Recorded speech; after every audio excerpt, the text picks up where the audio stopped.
नमस्कार साथियों, आप सभी को मकर संक्रांति की हार्दिक शुभकामनाएं। अस्तो माँ सद्गमय तमसो माँ ज्योतिर्गमय मृत्योर्मा अमृतगमय ओम शांति ही शांति ही शांति।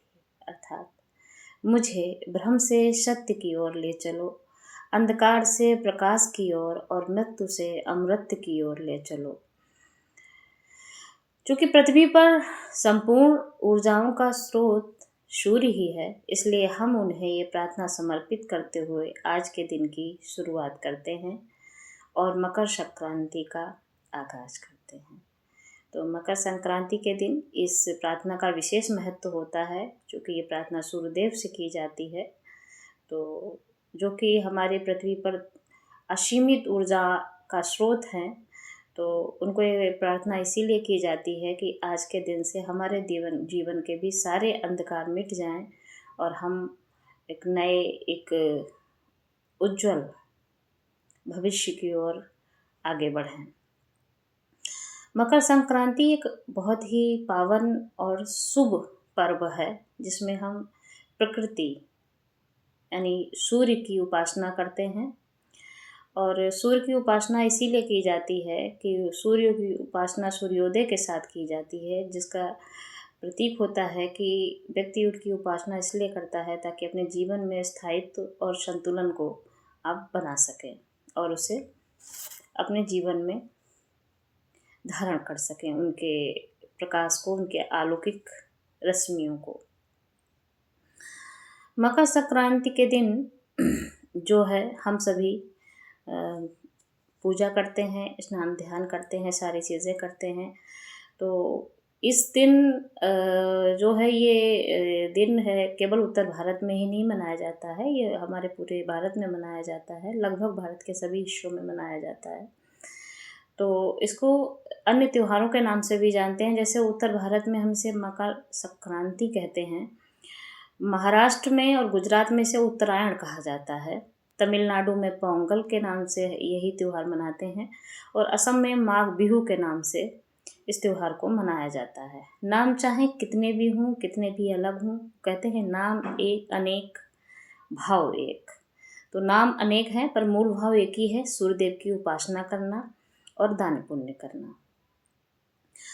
मकर संक्रांति के दिन सूर्यदेव जो हैं वो मकर राशि में संचरण करते हैं, इसलिए और आज के बाद से सूर्य उत्तरायण हो जाता है और खरमास के बाद शुभ काल आरंभ हो जाता है, इसलिए भी इस दिन का विशेष महत्व है। और इस दिन यही नहीं, देखिए इसके लिए हमारे उपनिषद में एक बहुत ही अच्छा श्लोक भी है कि गंगा च यमुना चैव गोदावरी सरस्वती नर्मदा सिंधु कावेरी जलास्वनि निधिम कुरु।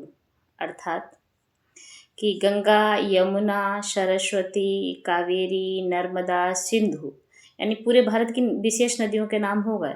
सब जगह आज के दिन विशेष रूप से इन पवित्र नदियों में स्नान करने की मान्यता है कि आज के दिन अगर आप नदी में स्नान करके और कहते हैं कि स्नान के बाद स्वच्छ जो इसकी पूजा विधि भी है, अगर आप नदी में स्नान नहीं भी कर पाते हैं, आप अपने घर पे भी इस चीज़ को कंटिन्यू कर सकते हैं। तो नदी में स्नान की एक विशेष परंपरा हमारे देश में इसलिए भी है कि नदियों का जल जो होता है वो रिचार्ज होता है और उसको धर्म से जोड़ दिया गया है। तो वो तो धार्मिक तो उसका एक कारण है भी, पर उसका वैज्ञानिक कारण ये है कि नदियों का जल रिचार्ज होता है। क्यों? क्योंकि वो जहाँ से उनका उद्गम स्रोत होता है वहाँ से बहते हुए अंत तक जहाँ तक भी नदियाँ जाती हैं, तो उसमें तमाम सारे मिनरल और सारे अन्य तत्वों का भी उसमें समावेश होता जाता है।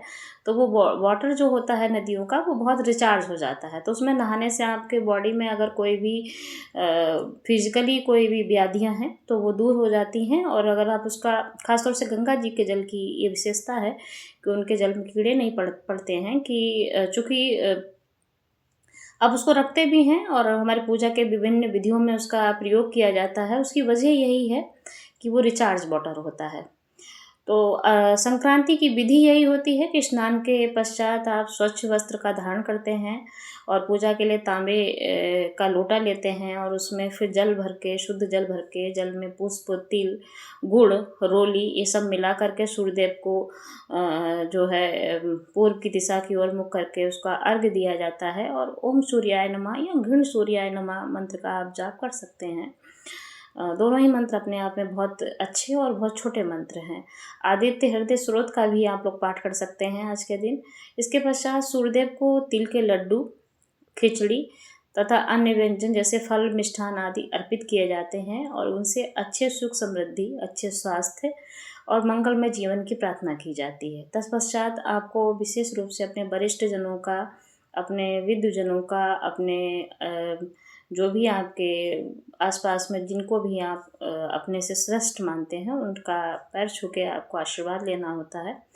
और अगर आप सक्षम हैं तो भूखे, गरीब और ज़रूरतमंद लोगों को अन्नदान या गुड़ और तिल का दान करना भी आज के दिन का विशेष महत्व होता है। कहते हैं कि भूखों को भोजन कराने से वैसे भी विशेष पुण्य की प्राप्ति होती है। ये तो एक देखिए इसकी धार्मिक मान्यता है।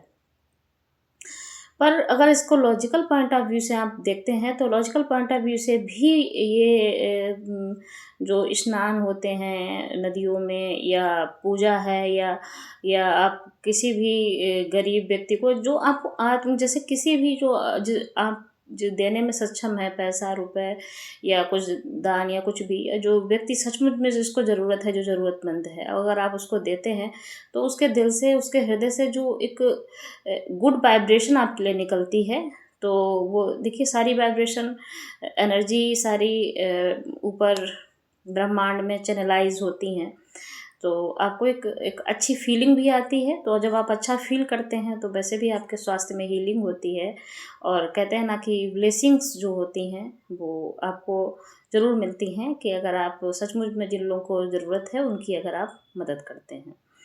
तो इसका एक कारण ये भी है और बाकी इसका वैज्ञानिक कारण ये है कि आज के दिन जो है सूर्य मकर रेखा का संक्रमण करते हुए उत्तर दिशा की ओर अभिमुख होते हैं और जिसे कि उत्तरायण कहते हैं और इसीलिए आज से जो है दिन बड़े होने लगते हैं धीरे धीरे और धीरे धीरे शीतकाल समाप्त होकर के ग्रीष्म ऋतु की ओर हम संचलन करते हैं, तो इसलिए भी इस त्यौहार का महत्व होता है।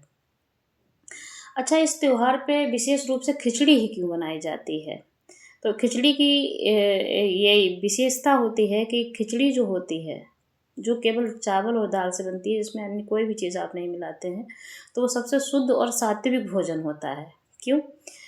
क्योंकि आप देखेंगे कि जो लोग भी पेशेंट हैं उनको भी खाने के लिए इसको रिकमेंड किया जाता है, खिचड़ी को उनको खाने के लिए बोला जाता है। तो उसकी वजह है कि सबसे शुद्ध और सात्विक भोजन होता है। वैसे भी जिस चीज़ों में तेल, मसाला या अन्य कोई भी बाहरी चीज़ों का मिलावट नहीं होता है, तो वो चीज़ सबसे शुद्ध और सात्विक होती है। चूँकि इसका वैज्ञानिक कारण यही है कि आज के दिन खिचड़ी बनती है, उसकी बड़ी वजह ये है कि ऋतु में अचानक से परिवर्तन होता है।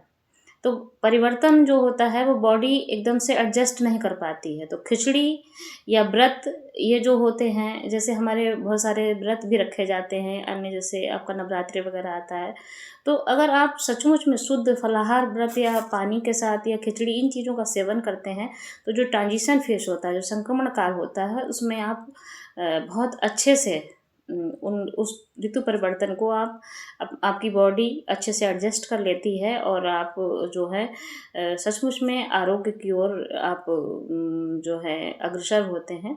इसलिए भी आज के दिन विशेष रूप से, और ये एकमात्र त्योहार है जिसमें खिचड़ी बनती है भारत का, तो ये इसलिए भी विशेष है कि आप देखेंगे कि ऋषि मुनियों ने या हमारे पुराने जो भी लोग थे उन्होंने, कि जो लोग अक्षम हैं या जो लोग गरीब हैं, जो लोग हर महंगे मिष्ठान पकवान अफोर्ड नहीं कर सकते हैं, तो उस पॉइंट ऑफ व्यू से भी आज के त्यौहार का विशेष महत्व हो जाता है।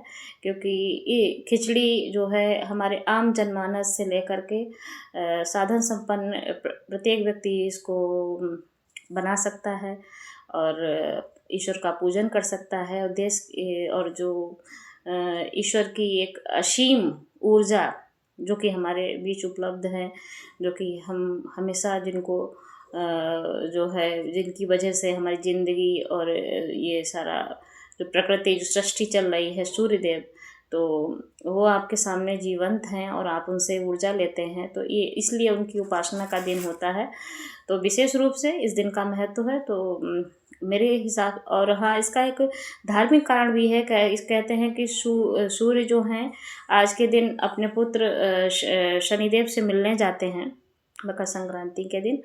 तो विशेष रूप से चूँकि सूर्य का जो है मकर राशि में, और मकर राशि जो है वो उसका प्रधान जो राशि के प्रधान जो होते हैं वो शनि होते हैं। तो इसलिए भी ये धार्मिक पॉइंट ऑफ व्यू से है कि मिलने जाते हैं, तो इसलिए भी इस त्यौहार का तो इसके कई सारे महत्व हैं। मैं समझती हूँ कि मेरे हिसाब से जो मुझे लगा, अगर आपको ये जानकारी इम्पोर्टेंट लगी हो तो फिर मिलते हैं। ज़रूर लाइक कीजिएगा इस वीडियो को अगर आपको अच्छा लगे तो, और फिर मिलते हैं किसी नए त्यौहार पे और नई कुछ बातों के साथ और कुछ नई रोचकता के साथ।